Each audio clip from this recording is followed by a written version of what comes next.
우리가 올해 시작하면서 욥기를 함께 생각해 보겠습니다. 욥기를 통해서 우리 마음의 소원이 무엇이 될 수 있을까?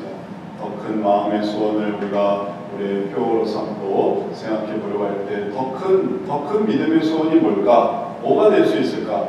우리에게 여러 가지 소원들이 있는데 이게 잘 되게 해주시고 저게 잘 되게 해주시고 그런 소원들보다 또 더 큰 믿음의 소원을 갖는 게 뭘까? 이런 것들을 욥기를 통해서 생각해 보고 있습니다. 이 욥기의 모습 속에서 우리들이 표면적인 신앙생활에서 내면적인 신앙생활로의 변화를 보게 됩니다. 욥이 왜 시험을 받았는가를 생각해 보십시오. 그것 때문에 믿는가? 하나님이 복 주셔서 믿는가? 안락하게 해주셔서 믿는가? 그래서 사탄이 그걸 시험을 건 거 아닙니까? 그걸 보이십시오. 아닐 수도 있지 않습니까? 진실은 그 속에 드러나 있는데 그 모습을 보니까 그냥 하나님 앞에서 욕되지만 않기를, 문제만 일으키지 않기를, 죄만 일으키지 않기를 바라는 그런 바람이 분명히 성경에 나옵니다. 그러니까 그 모습을 보니까 이거 표면적 신앙 아닙니까? 이거 한 방에 치면 그냥 다 무너지는 거 아닙니까? 그렇게 사탄이 시험을 걸었습니다. 그리고 하나님께서는 아니다, 그렇지 않다는 걸 보여주마, 욥은 그런 사람이 아니라는 걸 보여주마 하면서 그럼 그렇게 해봐라 허락하신 거예요. 그래서 하나님께서 보여주신 것은 욥은 그렇지 않아, 욥은 그렇게 표면적이지 않아, 그의 삶은 어떻게 그렇게 보일지 모르지만 그에게 내면이 있어. 그러니까 그 시험이 허락되었고 감당할 만한 시험이 되었고, 그리고 욥은 거기서 성장하고 있습니다.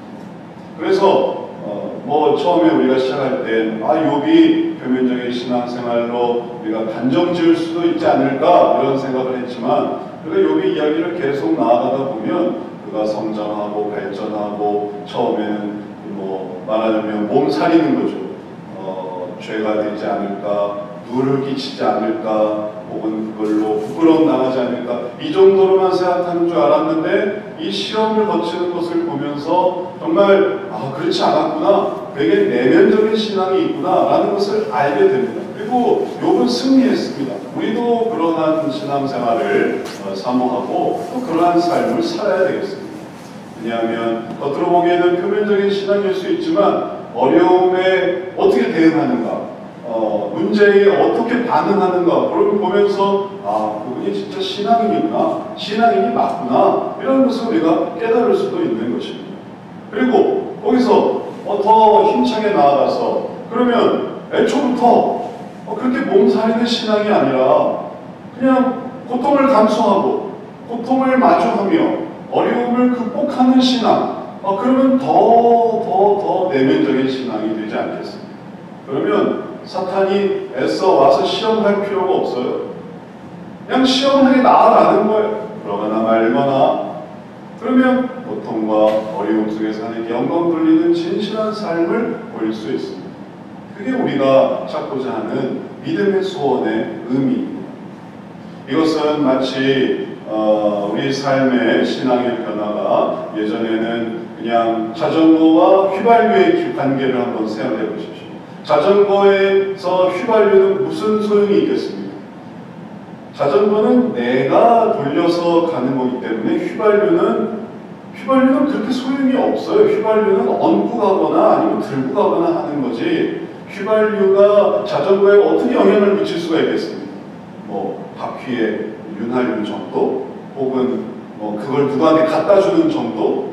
이 휘발유를 하나님의 그 은혜라고 생각해 보십시오. 하나님의 은혜, 말씀의 은혜, 마음속에 정말 마음을 뜨겁게 하는 그런 은혜, 그런 게 내가 내 발로 움직이는 자전거라고 하면 그런 게 소용이 없어요. 그러나 만약에 이게 바뀌어서 자동차라고 한번 해보십시오. 이제 자동차가 되었어요. 내 발로 움직일 수가 없습니다. 그럴 때 휘발유는 너무너무나 필수적인 것이죠. 휘발유를 넣지 않으면 자동차는 꼼짝도 할 수가 없습니다. 그러니까 그 휘발유의 그 석유의 그 모든 혜택을 온전히 누리는 것이죠. 그래서 나타나는 게 뭐겠습니까? 자전거는 내 힘으로, 내가 움직이는 근력의 힘으로만 하기 때문에 제한적이죠. 나만 움직이는 거죠. 자동차는 내 힘으로 움직이는 게 아니기 때문에 더 많은 일을 할 수 있습니다. 더 많이 다닐 수 있고 더 많은 사람을 섬길 수 있고 태울 수 있고 자전거에 누굴 태우겠어요? 나 혼자 버거워. 그러나 자동차는 더 많은 사람을 태울 수 있고 물건을 싣을 수 있고 더 활용도가 높습니다. 그래서 내면적인 신앙생활은 더 많은 것을 이루게 돼요. 표면적인 신앙생활은 나 하나 간수하기도 힘들어요. 그리고 그걸로 좋게 하나님의 말씀에 뭐 자극을 받아도 뭐 그건 그냥 그뿐일 거예요. 그 표면적인 신앙의 한계입니다. 그러나 내면적인 신앙은 정말 많은 사람을 섬길 수 있고 그것에 대한 하나님의 은혜를 마음속에 에너지원으로 삼을 수 있고 그래서 이게 움직여지게 가게 됩니다. 그러니 내면적인 신앙생활이 필요한 것이죠. 그래서 하나님과의 연결고리를 가져야만 합니다. 오늘 성경 말씀은 바로 그러한 것을 보여줍니다. 욥의 승리, 욥의 결실, 욥의 인내의 그 결과 그것이 어떻게 나타나는가를 우리가 볼 수 있습니다. 욥은 고통당했습니다. 이제 우리가 살펴본 대로 사탄의 시험이 예비되었고 그리고 고통이 시작되었습니다.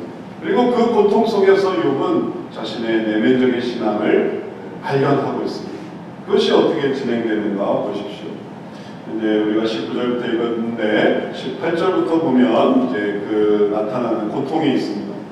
18절부터 19절에 보면 그가 아직 말하는 동안에 또 한 사람이 와서 아뢰되 주인의 자녀들이 그들의 맏아들의 집에서 음식을 먹으며 포도주를 마시는데 거친 들에서 큰 바람이 와서 집 내 모퉁이를 치매 그 청년들 위에 무너짐으로 그들이 죽었나이다. 나만 홀로 피하였으므로 주인께 아래로 왔나이다 한지라.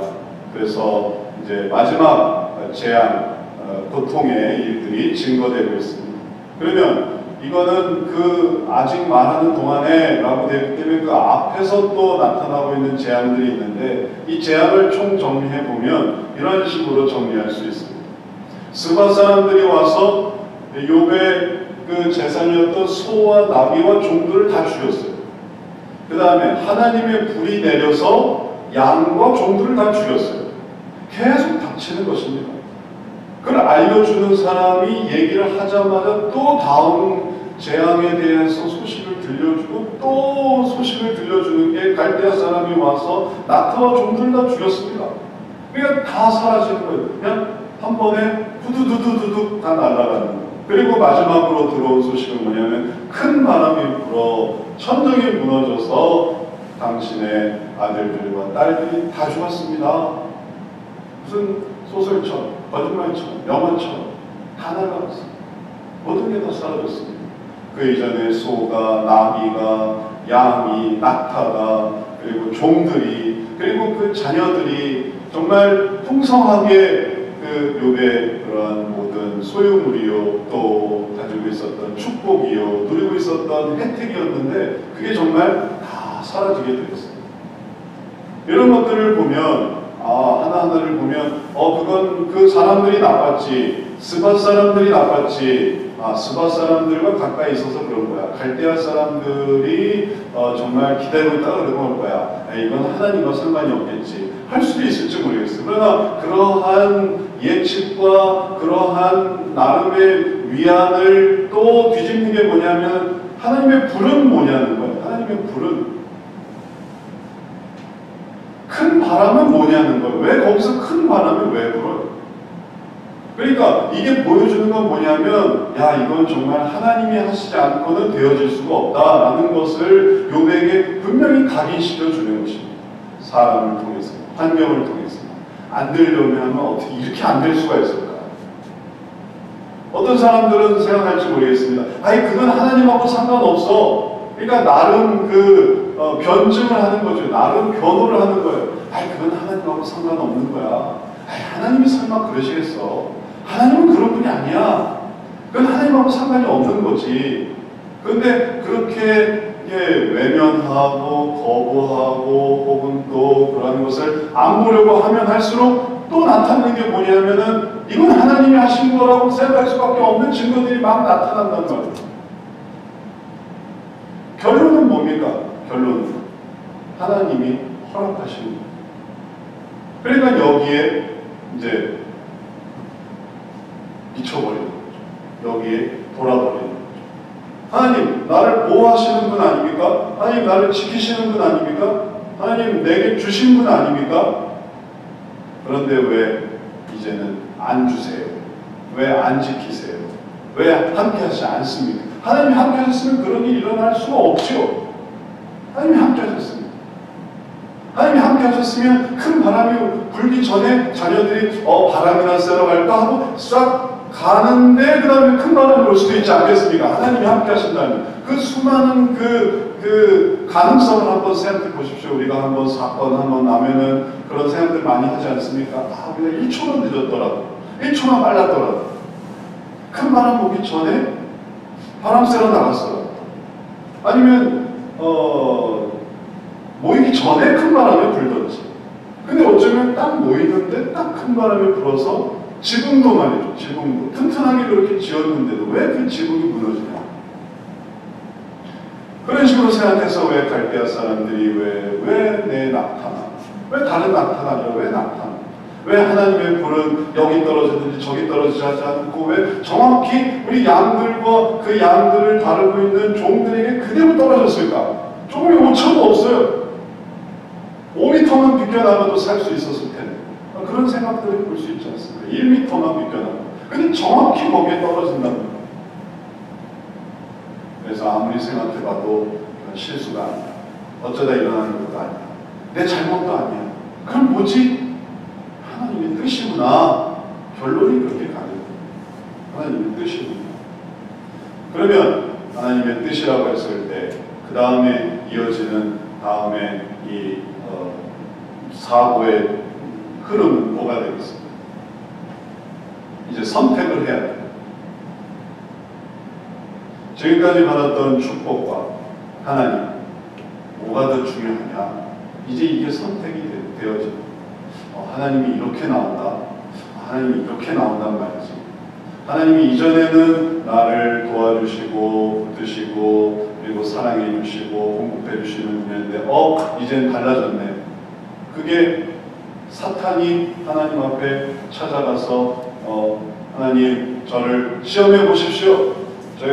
하나님께서 주신 것을 한번 제거해 보세요.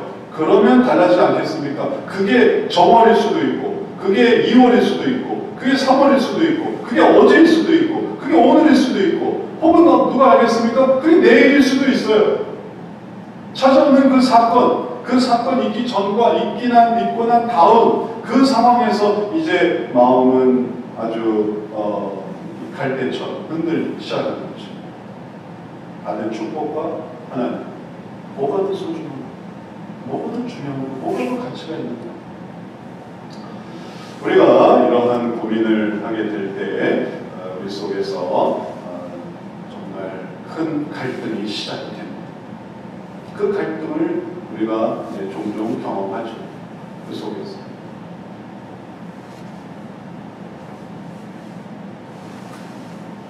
저도 그런 경험들을 많이 했는데 제가 참 제 인생에 있어서 아주 괴로운 경험이 많았는데 다 말하기는 어렵고 누구나 다 그런 경험을 합니다. 그런 좌절, 상실, 왜 그랬습니까? 하나님 왜 그랬습니까?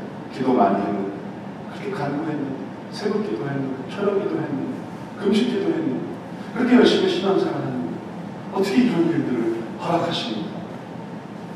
그때 그 정말 열병을 앓듯이 뜨겁고 고통스럽고 괴로운 그 선택 중에서 우리들이 선택하는 것의 의미가 이제 다릅니다.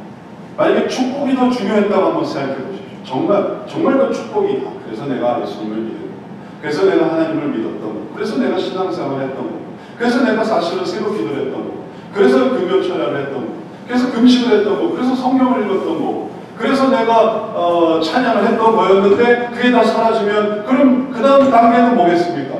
당연히 그것 때문에 했는데 그게 사라지면 당연히 그 다음 단계 뭐겠습니까? 안 되는 거예요. 그게 안 돼요. 더 이상 할 수가 없어요. 못하는 거죠. 그래서 다 무너지기 시작하는 것입니다. 그래서 예배를 못 나가게 돼요. 그래서 기도를 못하게 돼요. 성경을 읽고 싶지가 않은 거, 성경을 피고 싶지가 않은 거, 너무 상심이 되고, 너무 실망이 되고, 어떻게 이렇게 하실 수가 있을까 하니까 그 모든 것에 이제는 싫어지는 거. 그래서 교회 안 나온 사람도 많습니다. 이 중에 하나만 겪어도, 이 4개 중에 하나만 겪어도, 자녀를 건드린다? 난 이거 못 참아. 내가 좋아하는 낙타와 종을 건드린다? 양을 건드린다? 소와 그리고 나귀를 건드린다? 난 이거 못 참아. 그런 사람들이 있습니다. 자기가 정말 소중하게 생각하는 그 주신 것들 중에 건드리는 그 모든 하나님. 그래서 그가 하나님으로부터 멀어지고 하나님을 포기하고 그리고 또 다른 신을 찾고 또 다른 방식의 어떤 삶의 모습들을 형성해 나가려고 할 때 그러면 그것은 사탄이 보여준 그대로가 맞는 거였어요. 그는 그것 때문에 믿은 거였어요. 그럼 사탄의 말은 딱 맞아요. 그 정도밖에 아니구나. 그는 의로웠지만 경건했지만 그리고 또 하나님을 또 섬겼지만 그러나 그 모든 것은 바로 소와 나귀에 있었고 양에 있었고 낙타에 있었고 그리고 자녀에 있었고 그게 아니면 이제 더 이상 하나님을 믿을 이유가 없고 만약에 욥이 그렇게 해서 끝났다라고 한다면 우리도 좀 아쉬웠겠죠. 그 정도뿐이었다. 그런데 욥은 그렇지 않았습니다. 욥은 그 중에서 진짜가 뭔지를 깨달았어요. 어쩌면 그가 그런 걸 경험해 보지 않았다면 또 몰랐을 수도 있겠습니다. 하지만 그걸 경험해 보니까 이게 이 가림막이 다 내려왔을 때 그 다음에 본질이 드러나는 거예요. 건물도 그렇게 하지 않습니까? 다 처음에는 이렇게 가려요. 다 천으로 가리고 이제 가림막으로 가리고 그러다가 그걸 다 벗기는 데가 있어요. 건물을 둘러쌌던 모든 것들을 천들을 다 제거하고 파이프들 다 제거하고 막아놨던 그 모든 가림판도 다 제거하고 그리고 드러나는 건 뭐냐면 완성된 건물의 모습이에요. 놀라운 모습이 나타납니다. 욥이 거기서 하나님을 선택했어요. 진정한 내면의 시작이 나타나고 있습니다. 그 진정한 내면은 뭐냐면 그런 것들에 대한 고백이 그냥 여기서 내가 잘 보여야 돼. 내가 여기서 이건 시험이야. 이건 유혹이야. 여기서 내가 이겨야 돼. 내가 이겨서 그래서 내가 얼마나 아주 믿음이 투철한가를 보여줘야지. 그런 식으로는 택도 없어요. 그런 식으로는 보여줄 수가 없습니다. 그냥 본질이 드러나는 거예요. 그 본질 속에서 나타나는 건 뭐냐면 하나님은 어떤 분이시냐라는 거예요. 그래서 사탄이 그렇게 하면 하나님을 원망할 겁니다. 하나님을 떠날 겁니다. 하나님을 욕할 겁니다. 그랬지만 욥은 그렇게 하지 않았어요. 왜냐하면 하나님에 대한 이해가 너무나 분명했고 하나님 어떤 분이시냐? 하나님 어떤 분이시냐? 하나님은 무엇을 하시는 분이시냐? 그 진정한 내면의 신앙생활 속에서 하나님이 하시는 일들을 다시 한번 깨닫고 기억하고 그리고 그 하시는 일에 동참하려고 하니까 이것에도 하나님의 뜻이 있는 거죠.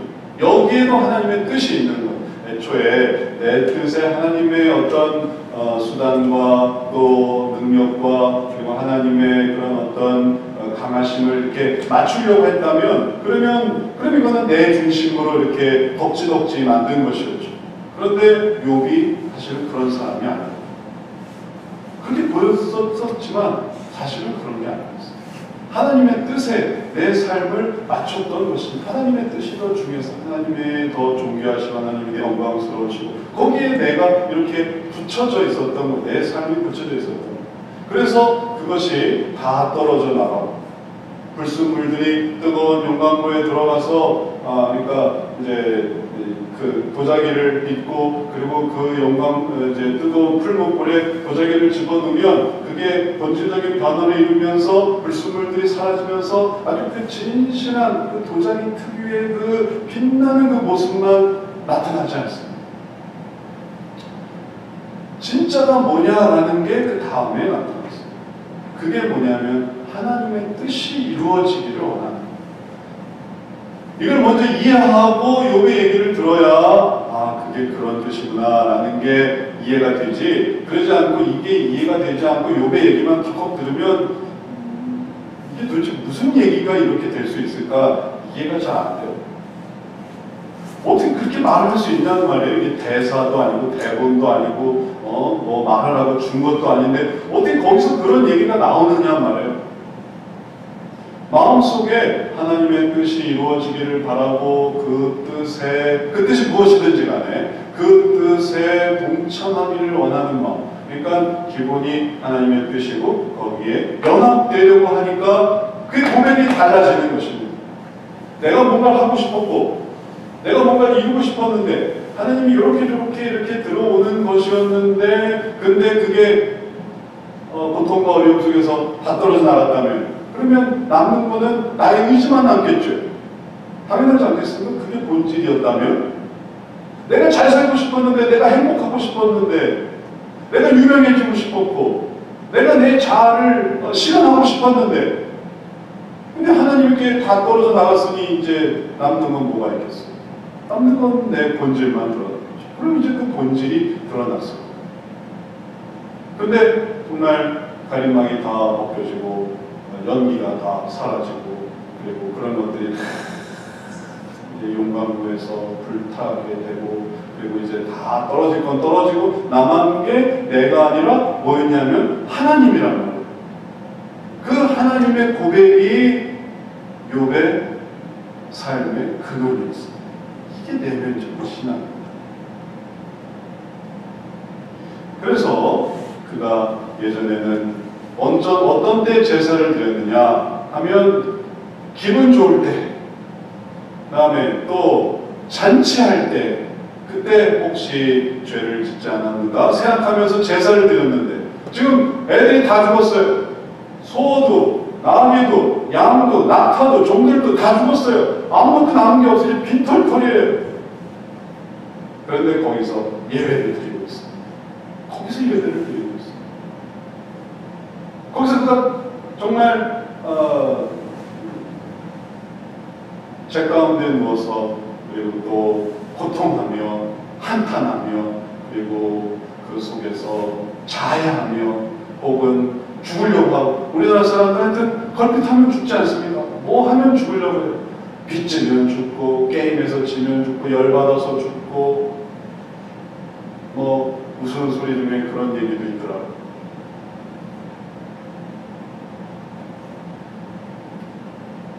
잘못된 일이 생기고 그리고 그런 것들이 들통이 나면 아파트 창문으로 뛰어내리라 그런 말도 있어요. 정 부인하다 안 되면 창문으로 뛰어내립니다. 창문이 있대, 창문. 비상구. 그런 모든 분위기와 그리고 그런 어떤 성향 속에 하나님께서 보이시는 욥의 모습은 거기서 하나님 앞에 예배드립니다. 그 예배 속에서 그가 고백하는 것이 뭐였냐면 이르되 내가 모태에서 알몸으로 나왔사온즉 또한 알몸이 그리로 돌아가올지라. 주신 이도 여호와시오 얻으신 이도 여호와시오니 여호와의 이름이 찬송을 받으실지니이다. 하나님의 중심의 사고가 나타나고 있습니다. 주신 자도 여호와시오. 그러니까 욥이 어떻게 생각했다는 거, 그걸 받을 때마다 이건 하나님이 주신 거야, 하나님이 주신 거야, 하나님이 주신 것을 이해했다는 것이죠. 그 다음에 이제 가져가시는 것도 스바사란도 사실은 하나님이고, 그 다음에 그 불도 하나님이 맞고, 갈대아산도 하나님이 맞고, 큰 바람도 하나님이 맞고, 그런데 결국 하나님이 가져가신 거네. 가져가신 게 하나님의 뜻이구나. 그러면 그것도 하나님의 뜻이네. 그리고 그것도 받아들이는 거예요. 가져가신 하나님의 뜻도 받아들이는 거예요. 그래서 그의 삶 속에 진실한 고백이 나오는데 여호와의 이름이 찬송을 받으실지니이다. 나는 하나님께서 하시는 일에 연합되어 있습니다. 그래서 내가 다 떨어져도 하나님의 영광은 나타나니 그 영광의 그 크심을 더 높이는 거죠. 그래서 뭐가 더 중요하냐? 하나님의 받은 축복이 더 중요하냐, 하나님이 중요하냐 하니까 하나님이 중요한 것이 되었습니다. 그러니 그가 하나님을 욕하지 않는 거죠. 하나님을 비방하지 않는 거죠. 하나님을 거부하지 않는 거죠. 하나님의 뜻에 연합되어 있었기 때문에 이러한 욥의 모습을 통해 우리들은 욥의 진실함을 보게 됩니다. 욥의 이러한 진실함이 우리들이 깨달아야 하는 그러한 내면 생활의 모습이 될 수 있겠습니다. 그러니 이러한 내면을 키워나가는 게 정말 중요한 일이죠. 표면으로 내면을 대체해 나갈 수가 없습니다. 내면은 내면이고 표면은 표면이에요. 표면의 그 형식과 그리고 그런 모든 사고방식과 가치, 체계 속에 내면을 만들 수가 없습니다. 내면은 아예 안에서부터 새롭게 시작하는 거예요. 하나님 중심에 맞춰가는 거예요. 우리가 하나님으로 인해 존재하게 되었고 하나님으로 인해 생명을 얻었고 하나님으로 인해 구원을 받았고 거기에 우리가 우리의 삶에 부르신 것이 감사하게 되면 그러면 내면에 하나님께서 주신 은혜를 붙여나가는 거예요. 그러니까 완성이 되는 거예요. 그래서 우리가 부족해지고 우리가 연약해져도 상관이 없는 거예요. 왜냐하면 나는 하나님 안에서 세운 것입니다. 집을 짓는 것도 비유하지 않습니까? 모래 위에 성을 쌓는 것, 나무로 집을 짓는 것, 하지만 든든하게 그리고 돌로 그렇게 집을 짓는 것 완전히 다르지 않습니까? 무엇으로 짓는 것? 그냥 집으로 집을 짓느냐? 그냥 얼기설기해서 집을 짓느냐? 아니면 정말 돌을 쌓아서 집을 짓느냐? 그게 다른 것처럼 애초에 우리가 내면적인 신앙생활로 나아가서 하나님께서 우리에게 주신 구원과 우리에게 주신 생명, 우리에게 주신 영생의 소망, 그리고 하나님과 관계 속에서 우리들이 이어지고 있는 하나님의 나를 어떻게 생각하시는가에 대한 확신, 그러한 것이 생겨날 때 여기에 내면의 연결성이 생기는 거예요. 그렇다면 어려움이 있고 문제가 있고 이게 사라지고 저게 사라지고 그러면 그런 것들이 이것과 비교가 될 수 있겠습니까? 절대 비교가 될 수 없어요. 제 얘기 많이 해드리고 싶지만 너무 많이 얘기해서 지겨울 것 같아서. 그리고 저뿐만이 아닙니다. 모든 신앙생활 사람들이, 선교사님들이 어떻게 살았는가를 여러분 한번 기억을 더듬어보세요. 선교사님이 어떻게 살았는가, 그리고 정말 신실한 목회자들이 어떻게 살았는가, 주의 종들이 어떻게 살았는가를 생각해 보십시오. 그 사람들이 자기가 이름을 나타내고 이 시대에 그렇게 그럴싸하게 보이는 그러나 결과는 어떻게 될지 모르는 그런 경우가 아니라 우리가 정말 고전으로 혹은 죽음 이후까지가 다 나타난 사람들이 무슨 생각을 하면서 살았는지, 그들이 얼마나 하나님을 일을 위해서 자기의 생명을 바쳐 인생을 바쳐 그리고 또 자기의 모든 시간과 노력을 들어 살았는지 생각해 보십시오. 그들의 삶이 진실함을 나타내 보여주는 거예요. 그들이 진짜 명예를 위해서 한 게 아니구나, 그들이 부귀영화를 위해서 한 게 아니구나, 그건 그들이 얼마나 고통을 감수했는가라는 걸로 나타나는 거예요. 고통을 감수하지 못하면 진실함이 없는 거죠. 근데 고통을 감수하면 그게 진실해지는 거예요.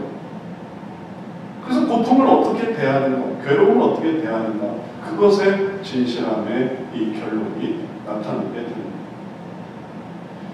그래서 욥의 모습 속에 마지막에 증거는 이렇게 나타납니다. 이 모든 일에 욥이 범죄하지 아니하고 하나님을 향하여 원망하지 아니하니라. 그래서 범죄하지 않았어요. 범죄했다는 것은 뭐겠습니까? 하나님이 하시는 뜻에 비방하고 정죄하고, 하나님 그 잘못이에요, 하나님 실수하셨어요. 종종 그런 표현들이 나옵니다. 하나님 잘못하신 거예요, 하나님 실수하셨어요, 하나님 악하십니다. 서슴없이 애초에 자기 기준으로 하나님 얘기하니까 하나님이 이렇게 하고 또 잘못되고 저렇게 하고 또 잘못되고 가져가시는 것도 잘못되고 주셔도 잘못이고 주셔도 문제, 가져가셔도 문제, 하나님 하는 건 다 문제예요. 그러면 그건 범죄죠, 범죄. 하나님의 영광스러움을 정말 아주 비천한 이 세상의 형상으로 바꿔나가는 거죠. 그러나 욥은 그렇게 하지 않았습니다.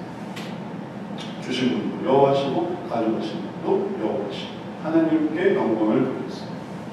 하나님에 대해서 원망하지 않았습니다. 하나님의 뜻이 있겠지. 어차피 하나님의 뜻을 이루어 가시는 거고 나도 거기에 연합하는 것이니까 하나님이 이루어 가시는 뜻에 우리가 감사하게 생각했습니다. 우리의 신앙생활이 바로 여기 있습니다. 내면 생활의 시작을 애초에 복 주시고 행복과 평안과 그리고 또 얻는 것에만 초점을 맞춰서 우리 기도 많이 했으니까 오늘 몇 등 할까 기대되는데 이번에 정말 감사함을 많이 들었으니까 다음 해에는 얼마나 돈을 벌까 참 소망이 넘친다. 이런 식으로 우리의 그런 어떤 소망과 바램들을 세상적인 것에만 국한시키면 그러면 어떻게 되냐면 하나님의 진정한 가치를 잃어버립니다. 하나님의 진정한 가치는 그런 게 아닌데 너무 많은 욕심들이 막 생기는 거예요. 그리고 그런 욕심들 속에서 하나님의 진정한 가치를 바라보지 못하면 그러면 당연히 기대와는 너무 다른데 생각과는 너무 다른데 이렇게 해가지고 이렇게 될 줄 알았는데 이런 게 안 되네. 그러니까 그런 것들이 자연히 불평이 되고 불만이 되고 그리고 또 그런 것들은 여기저기서 막 터져 나오게 되어 있습니다. 그러니 그렇게 될 때 그리스도인들의 모든 잘못된 모습과 그리스도인의 범죄함과 욥은 범죄하지 않았는데 그리스도인들은 범죄해요. 욥은 하나님께 원망하지 않았는데 그리스도인들은 현대 그리스도인 하나님들을 원망해요. 왜냐하면 하나님의 진정한 가치 주실 수도 있고 걷어가실 수도 있고 이루시는 하나님의 특별한 목적이 있어서 그래서 하나님의 영광이 거기서 드러난다는 이 하나님의 가치를 내가 받아들여서 그 가치를 봐야 되는데 내 가치를 생각하니까 나는 뭐냐 하는 거예요. 그러니까 그 가치를 볼 수가 없는 거죠. 그만큼 나도 초라해지는 것입니다. 내 가치를 생각하기 때문에. 이제 우리가 이러한 것을 삶 속에 적용시켜 볼 때 이제 가장 중요한 단계 얘기를 한번 해보도록 하겠습니다. 뭐냐면 욥은 얻고서 잃었죠. 그런데 요즘은 뭐가 적용이 되냐면 아예 얻지도 못해요. 얻지도 못하고 누리지도 못해요. 하나님을 믿는데도 왜 이렇게밖에 안 될까? 이렇게 되는 거예요. 그러니까 이게 또 이제 새로운 그런 어려움이 되고 있습니다. 상대적으로 보십시오. 우리가 신앙생활 열심히 할 동안 다른 사람들은 뭐 하고 있습니까? 다른 사람들은 열심히 경제 활동을 해요. 우리가 그냥 하나님 믿는다고 그냥 하나님 주시겠지 하나님만 바라보고 이렇게 살아갈 때 다른 사람들은 막 이 촉을 발동해서 이것도 하고 저것도 해가지고 막 다른 경제 활동과 혹은 수익들을 막 이렇게 풀려나가요. 그러면 결국은 하나님이 해주시겠지 하고 믿고 나왔던 우리는 뭐가 됩니까? 바보가 되는 거예요.